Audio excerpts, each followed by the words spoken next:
மருந்தா காணப்படுகிறது.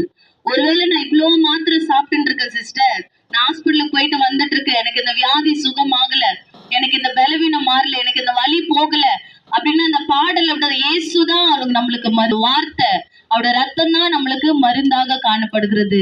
இன்னைக்கு எத்தனையோ மருத்துவமனையை தேடி நம்ம கடந்து போயிருப்போம். ஆனா டாக்டர் கூட ஒரு சில நேரத்துல நம்மளை கை விட்டுருவாங்க.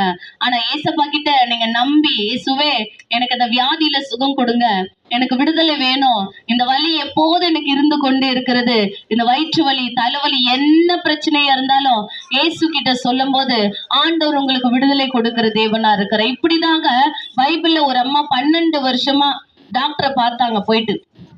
ஒரு டாக்டர் 2 டாக்டர் இல்லைங்க, அவங்க கிட்ட எவ்வளவு பணம் இருந்ததோ, ஆஸ்தி இருந்ததோ, அந்த ஆஸ்தி எல்லாமே என்னென்ன டாக்டர் எங்க சொல்றாங்களோ அங்க போயிட்டு, யாருன்னா இந்த இடம் போனா நல்லா இடமா, அந்த இடம் போனா நல்லா இடமா, இந்த டாக்டர் போயிட்டு பாருங்கம்மா, கைராசியான டாக்டர் அப்படின்னு சொல்லிட்டு அந்த அம்மாவை 12 வருஷமா உதிர போக்கா இருந்த அந்த அம்மா எல்லா வைத்தியரும், அதாவது எல்லா டாக்டர்களும் நம்பினாங்க.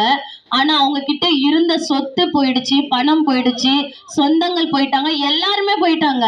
ஆனா கடைசியா என்னதம்மா பண்ணாங்க, இயேசு கிறிஸ்து ஒரு கிராமத்துல இந்த மாதிரி ஒரு கூட்டத்துல அவர் என்ன பண்றாரு, வந்து நிற்கும் போது நிறைய பேர் அவர்கிட்ட வந்து விடுதலை பெற்று கொள்ளுகிறாங்க. அப்போ இந்த அம்மா கேள்விப்பட்டு, நான் போயிட்டு அவரை தொட வேணும், அவரை தொட்டா எனக்கு இந்த உதிர நின்றோம், 12 வருஷமா உதிர போக்கா இருக்குது. எல்லா பெண்களுக்குமே நடக்கிற இந்த காரியம் தான், 3 நாள் தான். ஆனா அந்த அம்மாக்கு